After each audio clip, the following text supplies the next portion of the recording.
injury news, and especially the latest on Aaron Ramsey, please? Look, Aaron Ramsey is after international break, he has a chance to be back. So it is a 3 to 4 weeks job. And any other fresh injuries ahead of the weekend?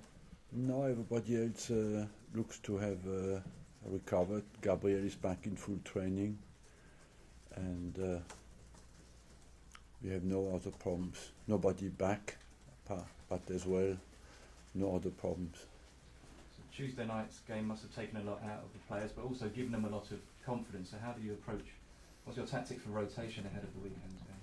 I'm not sure at the moment to rotate, because we have a medical meeting this morning, and we have our recovery tests, to see how everybody recovered. And so it's difficult to speculate on players who might be tired and not be tired. Sometimes you see that during the game. I don't think we have a fatigue problem. And just finally for me, can I ask you about Mesut Ozil? Seems to be playing some of the best football of his Arsenal career anyway. How much more do you think there is to come from Mesut? I believe that I many times said for a player of his caliber, you want him to add 2 assists, goals, and he looks like he's on the way to do that, because he nearly scored in the first half with a right-footed shot. He scored in the second half in the last minute, got in the box, and he's a world-class player, and if he adds goals to his game, will even be more respected. Arsene, hello. Have you sensed a feel-good factor around the place since Tuesday night? I would surprise you. We always have a feel-good factor inside our club, but unless the results are not there. But I think we have always a togetherness, but not always the results that we want. But overall, we are on a good run, and that can help the level of confidence and belief to go into the next game. We have a big game in front of us against Everton. We can extend our run, and so our focus is mainly on our next game. You can extend your run. You could also go top of the league, because the Manchester derby isn't until the Sunday. I mean, how important is it in your mind to try and take advantage of the fact that your 2 nearest rivals are playing each other? Look, you know that if you want to play at the top of a Premier League, you want to do well at home in big games. Everton is another big game at home, and so the target is for us to take advantage of that. Of course, we play in front of everybody else, so let's take advantage of it. Do you think that by going top, it would just be another statement to say that the club are continuing to progress? Yes, of course. I think especially by being consistent. You gain credibility through consistency, and when people think, oh, this could be basically a game where they could sleep a little bit, and when you respond in a positive way, I believe as well, top level is come out of a big game, show that you can focus again, and produce the same performance again. There's no prize for it, but you have won more points in the calendar year of 2015 than any other team. You have had that record most of the year. I mean, it would show again that you're going in the right direction, wouldn't it? It shows that our consistency, that is questioned by many people, is not based on mathematics and statistics, and more on preconceived ideas. But it's down to us to change people's mind, and I think the longer we last in that, the more people will give us credit for it.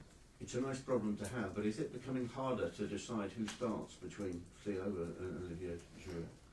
Yes, it's always hard, honestly, because there are 2 top players for me, and I consider the form, I consider as well the game of the day, but at the end of the season, both will have played their share of games, and at the moment it's Theo. In a few weeks it might be Giroud. But I think what is most important is that they contribute both. And we have had another example on Tuesday night. Theo was we based our game first on counter-attack, where it nearly worked, and in the last part of the game, we based our game on longer balls, direct game, and Giroud had made the decision. So both are extremely strong in that game. You appear to have less injuries this season as well. Are you doing anything different at all? Yeah, we do little things different, and maybe an addition of little things together make us a bit better. We have more maybe individual care of the players as well, and that might help. But let's touch wood. We are not out of it because we just lost Ramsey. We lost Arteta yesterday for an ankle problem. I forgot to say that from a game we have no injuries, but we lost Arteta yesterday, unfortunately, for Saturday. So we are not out of it. Arsene, when you look at Theo and Olivier Giroud, do you have to make a genuine choice between the two now, or do you believe that they could possibly work together in the same starting lineup? They can work together. They did that in the past, But for me, it's a question of balancing the team as well, because Sanchez is a very offensive player, Özil is a very offensive player, and Walcott and Giroud, and Cazorla is a very offensive player. So I have to take care as well of our defensive balance.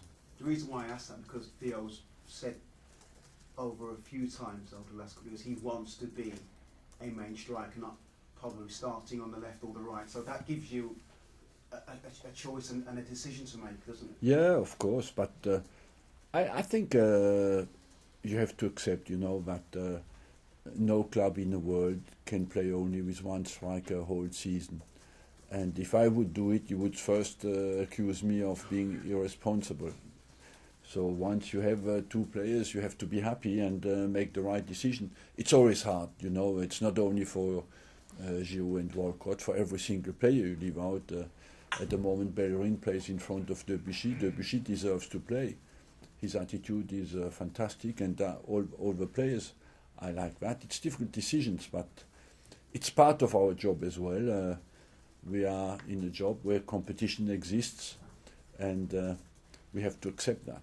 And you talk about competition earlier, you mentioned about the decision you've got to make for the team on Saturday. Surely you must be tempted to play as close a team as you can to the one that plays well against Bayern Munich. Yes, of course, yes, because it depends, as I told you before, how everybody has recovered, but the team will not be much different. And finally, I think Louis van Gaal has spoken again regarding the Christmas fixtures, saying it's the most evil thing about football in this. I have a lot of respect for Louis van Gaal, but I don't agree with him on that. For me, because maybe I'm such a long time in England, I had his ideas maybe when I arrived here.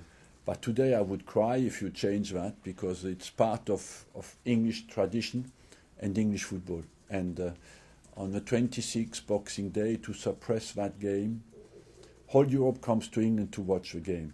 And I think it's as well something, a very important part of us being popular in the world, is that at Christmas nobody works in the world and everybody watches Premier League. You tell you to get on with it, really, aren't you? So I want to go on with it, yes. I always pleaded for maybe a break after the 1st of January, but we have to keep this tradition alive. Arsene, can you just clarify the circumstances of Aaron Ramsey's injury and how it was linked to his international performance for Wales? What exactly do you feel about all of that? Maybe he was overloaded a little bit with games, and ideally I think nor him nor Bale should have played against Andorra because they were qualified, but unfortunately I could not decide that.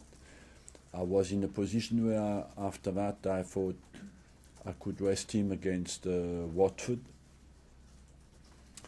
In the end I didn't do it, and of course after in front of Bayern I had not much choice, and we got punished. So ideally, he should have had the breather or at Watford, but realistically, the real breather he could have had was against Andorra. So you now regret playing him against Watford? Yes, because he got injured. Going back to the Walcott, Giroud and who's going to be playing up front, just a comment from you about the modern game. And when I was growing up, we would have two strikers playing up front together. Nowadays, strikers don't have that luxury. Quite often they are playing on their own.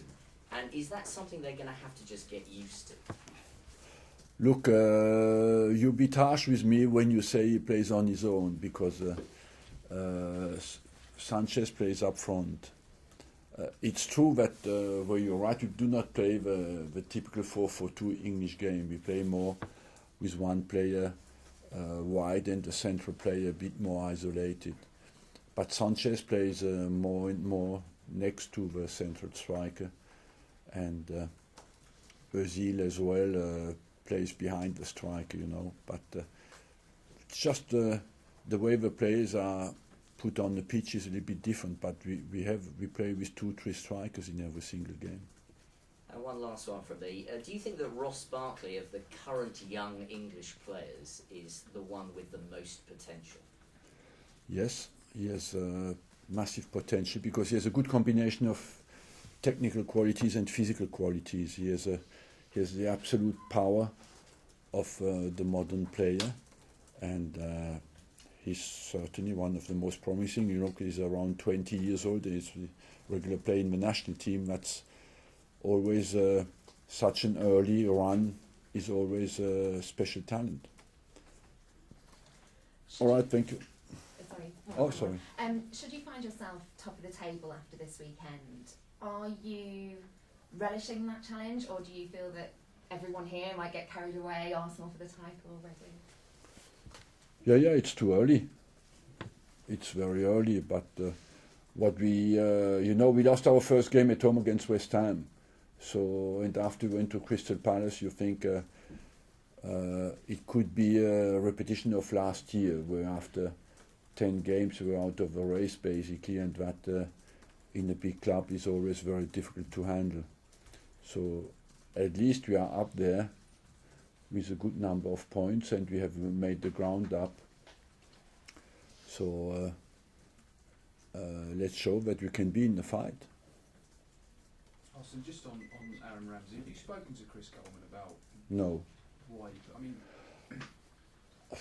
I cannot call every national coach after every game, you know, to ask him not to play the players. We knew we had a conversation about Theo, because Theo, England played on artificial pitch, but in the end the decision was left to Roy Hodgson, but I didn't speak to Coleman. so you spoke to Roy about not playing Theo because of the pitch. You had concerns. We asked him to consider to be cautious and to speak with Theo how he felt, you know. Why was that? What's the reason? Because they played on an artificial pitch. Yeah, but why is that an issue for Theo? He comes back from a long-term injury. Right. So it's Basically, nobody wants to play on artificial pitch. It has been you could just ask you about Alexis Sanchez.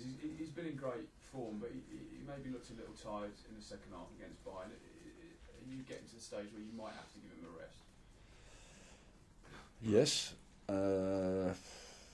that's crossing my mind, and it's just when. Might it be Saturday, or will it be probably for the League Cup then? I haven't spoken to him since after the game about his physical, how he feels physically, but I'd see today. If he says to me he's exhausted, I might consider it.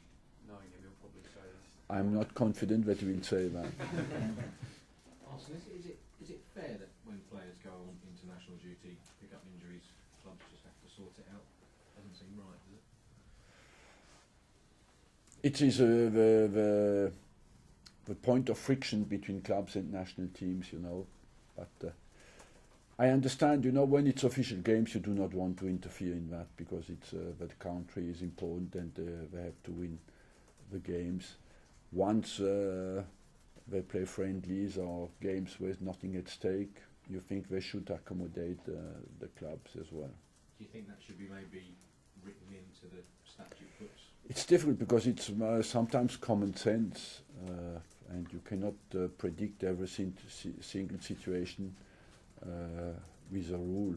I think it's more down to good cooperation between clubs and countries that is important. Who have you found the most cooperative in your time? We have, of course, good relations here with Roy Hodgson because I think first of all England was in a very easy situation to qualify, so it's easier for him to make this kind of decision, and as well it's close. They train sometimes here.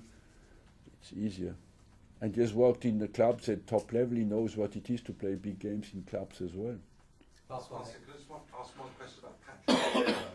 Patrick Vieira, increasing reports he might start his managerial career in America. What are your thoughts on him as a manager? I think I spoke a few times with him. I think he has the qualities to be an outstanding manager, and as well that when I speak with him, he looks like he enjoys it very much. So I wish him well. And Patrick is now I think 39. So it's good age. He's old enough to start. It depends what he wants to do of his career as a manager. Does he want to work with a youth level, or does he want to come up to hell with us? He has to decide that. Thanks everyone. Cheers.